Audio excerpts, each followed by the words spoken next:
عالم اسلام میں آپ کا ایک بار پھر خیر مقدم ہے. آگے بڑھتے ہیں سعودی عرب کی طرف. ایک خبر یہ ہے کہ سعودی عرب کے سابق وزیر انصاف محمد بن عبد الکریم عیسیٰ نے اعلان کیا ہے کہ ان کا ملک غیر ممالک میں واقع مساجد کے لیے فنڈ روک دے گا.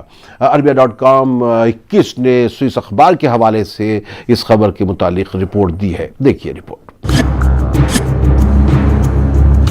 عربیہ21.com کی رپورٹ کے مطابق سابق سعودی وزیر انصاف محمد بن عبد الکریم عیسیٰ نے اعلان کیا ہے کہ ان کا ملک غیر ممالک میں مساجد کو فنڈ دینا بند کر دے گا. سوئس اخبار لی میتن دیمانچے کے مطابق سعودی عرب مقامی حکام کے تعاون سے ہر ایک مسجد کے لیے مقامی انتظامی کونسل قائم کرے گا تاکہ اس سلسلے میں کام کو آگے بڑھایا جا سکے. محمد بن عبد الکریم عیسیٰ نے مزید کہا کہ اب وقت آ گیا ہے کہ جنیوا مسجد کو سوئس انتظامی کونسل کے حوالے کیا جائے جو اس علاقے کے مسلمانوں کی نمائندگی کرے گی. انہوں نے کہا کہ اس کا ایک منتخب عالم ہونا چاہیے. سعودی عرب میں مختلف امور کے ذمہ دار محمد بن عبد الکریم عیسیٰ کا کہنا ہے کہ سعودی عرب سیکیورٹی وجوہات کو ملحوظ رکھتے ہوئے پوری دنیا کی تمام مساجد کے ساتھ یکساں اقدامات کرے گا. Bureau report news 18 Urdu. Khwaja Iftikhar Sahib, کیا کسی بھی ملک میں اگر کوئی ملک مسجد کے لیے کوئی فنڈ وغیرہ دیتا ہے کیا وہ اس کی پالیسی کا حصہ ہوتا ہے یا ایک طرح کا یہ جو ہے پروگرام ہوتا ہے کہ بھئی ہاں راہ خدا میں ہم یہ کام کر رہے ہیں؟ سعودی عرب میں جو مسلک اکثریت کا مسلک ہے وہ سلفی مسلک ہے، اور سعودی عرب کیونکہ ایک نہایت ہی یعنی آئل رچ نیشن اس کو کہا جاتا ہے، اس نے مساجد کے قیام کے ذریعے اسلام کی تبلیغ، اشاعت اور دعوت کے پس منظر میں دنیا بھر میں مساجد کی تعمیر کرائی ہیں، اور بیشتر مساجد جو ہیں ان کے پس منظر میں وہ علماء حضرات ہیں جن کا تعلق اس مسلک سے ہے. تو پس پردہ کہیں نہ کہیں سلافی مسلک جو ہے اس کی مزید اشاعت ہو اور وہ دنیا بھر میں پھیلے، اور بالخصوص اس کے حوالے سے یورپ میں اس طرح کا پورا ایک نظام، ایک پورا جال جو ہے پھیلایا گیا ہے. جنیوا جیسی اہم ترین جگہ جو ہے جس کی بین الاقوامی سفارتکاری میں، سیاست میں اور مذاکرات اور مباحثوں کے حوالے سے اور فیصلوں کے حوالے سے ایک بڑی کلیدی حیثیت ہے، وہاں پر بھی ایک بڑی مسجد ہے جو کہ سعودی عرب نے وہاں تعمیر کرائی ہے. جنیوا میں اچھی خاصی مسلم آبادی بھی ہے، اور اس مسلم آبادی کی ایک لوکل ایڈمنسٹریٹو کونسل ہے. اب وہ لوکل ایڈمنسٹریٹو کونسل کا مطلب ہے کہ وہ سوئس گورنمنٹ کے جو قوانین ہیں یا وہاں کا جو آئین ہے اس کے تحت یہ کام کرتا. اب تک سعودی عرب براہ راست ان مساجد کی فنڈنگ بھی کر رہا تھا، ان کی ایڈمنسٹریٹو آسپیکٹ کو بھی دیکھ رہا تھا، اور یہ کن خطوط پر کام کریں اس ایجنڈے پر بھی اپنی ایک نظر رکھے. تو یہ کیا دوسروں کے داخلی معاملات میں دخل اندازی نہیں ہے؟ یقیناً اصل میں یہ سب جو چیز ہے نا، اگر تھوڑا سا پس منظر میں تحسین بھائی آپ چلے جائیں، کم ہے تو میں مختصر پوچھنا چاہتا ہوں. میں بہت مختصر بتا رہا ہوں کہ یہ کمیونزم کو کا مقابلہ کرنے کے لیے یہ مغرب نے انہی لوگوں نے یہ راستہ دیا تھا سعودی عرب جیسے ملکوں کو. اچھا، یہ بنیادی چیز جو ہے وہ یہ ہے. اب اگر ان کا فنڈ رک جائے گا تو کیا ان مساجد کے روزمرہ کی جو زندگی ہے اس پر اثر پڑے گا یا ان کو انٹرنلی اب یہ سب ریسورسز میں سمجھتا ہوں کہ مساجد کا جو بھی نظام دنیا میں ہو، چاہے یہ ہو چاہے کوئی اور ہو،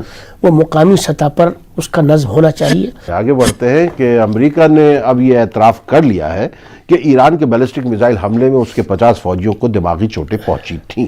امریکہ کے محکمہ دفاع پینٹاگن نے کہا ہے کہ امریکی فوج کے ان 50 اہلکاروں میں دماغی چوٹوں کی تشخیص ہوئی ہے. دیکھیے رپورٹ.